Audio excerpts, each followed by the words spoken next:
A gente volta a falar de eleições. No primeiro turno da eleição aqui no Brasil, os institutos de pesquisa foram duramente criticados por erros nos resultados da votação pela presidência da República.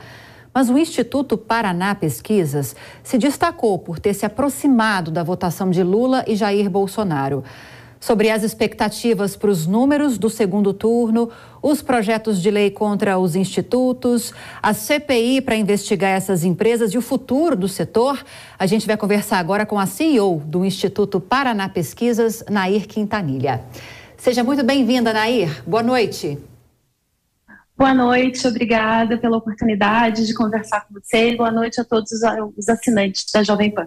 Antes de a gente focar o assunto nessas pesquisas, nos institutos de pesquisa, pelo que vocês estão acompanhando aí dessa reta final, faltam 5 dias para as eleições, o que esperar até domingo?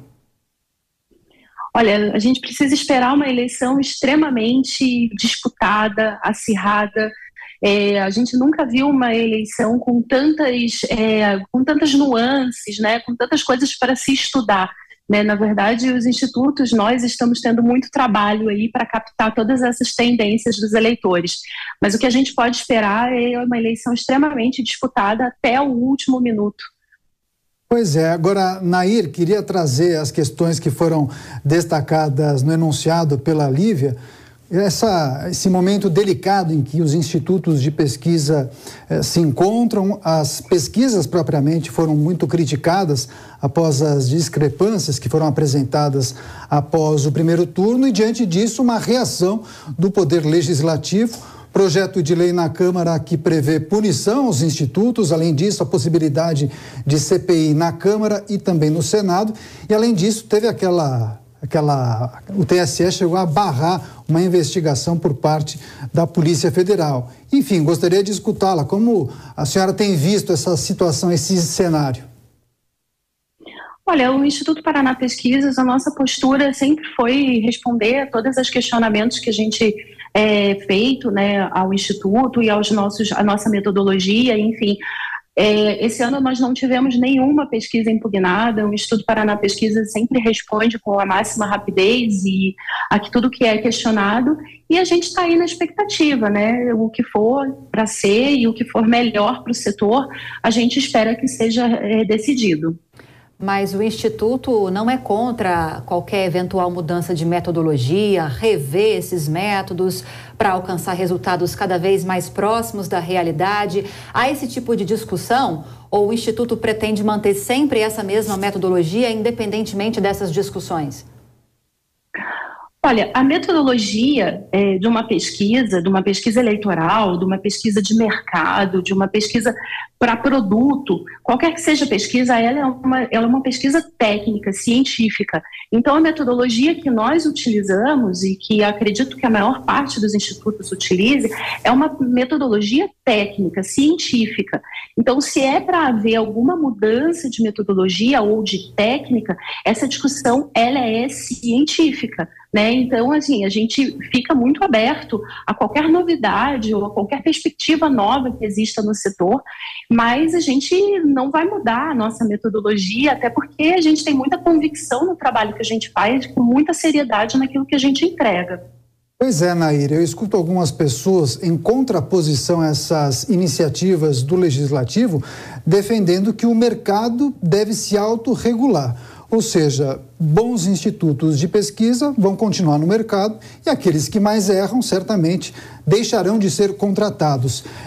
Queria saber de bastidor, após o primeiro turno, as empresas chegaram a se falar, houve uma reunião ainda que virtual, essas empresas, elas são unidas e você particularmente entende que é preciso fazer algum tipo de ajuste, é preciso legislar para estabelecer alguns parâmetros? Olha, um instituto de pesquisa hoje, para ele existir, para ele conseguir fazer as suas atividades, exercer a sua atividade de pesquisa, ele precisa ter um estatístico responsável pelas suas atividades.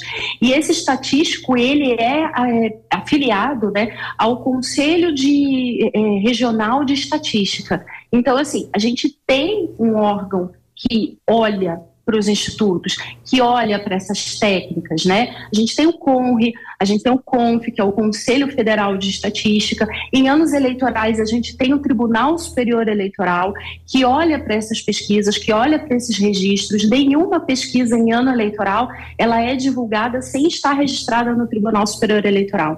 Então, os institutos, eles, na verdade, eles já têm toda uma conduta, né? A gente tem códigos de ética que já são seguidos por todos os institutos, né? Então, assim, a gente já existe uma discussão, já existe um conselho, já existe toda uma associações de empresas que elas olham para essa atividade. Então, assim, a gente acredita que exista, na verdade, a gente precisa conversar mais, né? E a gente acredita de fato nisso, que precisa haver mais conversa. Reuniões, enfim, reuniões entre os institutos, acredito que ainda não. É muito pouco tempo, né? A gente tem ali 2 meses, 1 mês aí de segundo turno, não houve tempo ainda para acontecer essa conversa, mas acredito que essa conversa vai existir. Estamos conversando com a CEO do Instituto Paraná Pesquisas, Nair Quintanilha, agora com a participação dos nossos comentaristas. Sua pergunta, Miguel Daúde. A minha pergunta para a senhora: nós observamos divergências gravíssimas entre os institutos de pesquisa. Muitos deles alegam que a base que está sendo utilizada, ela não foi atualizada pelo IBGE, então, portanto, é complicado você ter uma tendência mais próxima do resultado. Como é que a senhora explica isso? Olha, de fato, a gente tem aí esse grande ato entre os últimos dados oficiais do censo do IBGE para os dados que a gente tem hoje, realmente é um plano dificultador, né? Assim, a gente tem aí uma dificuldade em definir essas amostras. Por isso que nos registros da Paraná Pesquisas, no Tribunal Superior Eleitoral, questões variáveis, né, como escolaridade e renda, que são as mais sensíveis e são as que mais se tem falado, nós utilizamos o fator de ponderação igual a 1, resultados obtidos no campo. Perfeito. Então, agora, assim... Não, seu complemento, por gentileza. Não, por isso que, assim, a gente utiliza esse fator, essas variáveis, para a estratificação de amostra, mas a gente respeita aquilo que a gente coleta no campo. E vários institutos também o fazem. Da mesma forma, os registros que estão no TSE, eles dão conta exatamente disso. Fator de ponderação igual a 1 para variáveis escolaridade e renda domiciliar mensal. Então, assim, há uma diferença, mas a gente respeita aquilo que a gente coleta no campo. Agora a pergunta de Alfredo Scaff. Boa noite, Nair. Nós vimos que no primeiro turno nós tivemos praticamente, entre brancos, nulos e abstenções, 1 voto a cada 4 jogado fora. Isto é, 25% de abstenção nulo e branco. A senhora acha que isso pode se repetir, diminui ou aumenta no segundo turno? Olha, historicamente, analisando o que a gente observa nas eleições, nos pleitos históricos que a gente tem analisado, a abstenção normalmente é um pouco maior no segundo turno. Entretanto, nós estamos vivendo uma eleição sui generis, né? A gente vive uma eleição onde as pessoas têm vontade de votar, têm vontade de defender os seus candidatos, têm vontade de ir à urna e fazer com que seu vizinho, com que seu familiar também vá à urna. A gente acredita que a gente vai ter uma abstenção. É muito difícil prever esses resultados porque depende de diversas variáveis, né? Mas a gente acha que no segundo turno normalmente é um pouquinho maior. Agora, a quem essa abstenção vai servir melhor, a gente vai ver só no dia das eleições. Agora, Nair, desde a campanha para o primeiro turno até o resultado das eleições de primeiro turno, a gente tem ouvido muitos políticos e especialistas em áreas diversas criticando essas divergências de resultados de institutos de pesquisa, de pesquisas de opinião em relação ao resultado que se configurou nas urnas. Muitos institutos dizem que não há nenhuma obrigação dessas empresas de acertarem o resultado das eleições. É um comportamento que é analisado naquele período pesquisado. Essa justificativa se aplica para vocês também? Qual que é a importância dos institutos de pesquisas nesse momento eleitoral? Olha, eu sempre costumo dizer, eu gosto de dizer assim, também quando acabou o primeiro turno, todo mundo vinha me perguntar, os institutos de pesquisa, não se acredita mais, não confiamos mais, assim, eu apelo para as pessoas que estão nos assistindo, para os líderes, para os jornalistas, confiem nos institutos de pesquisa. É claro que a ideia de uma pesquisa política, uma pesquisa eleitoral ou uma pesquisa que prevê qualquer outro tipo de comportamento social, ela não tem a obrigação de prever resultado. A gente prevê resultado de outras formas. A gente cria modelos, a gente cria outras variáveis, a gente cria outros índices para prever resultado.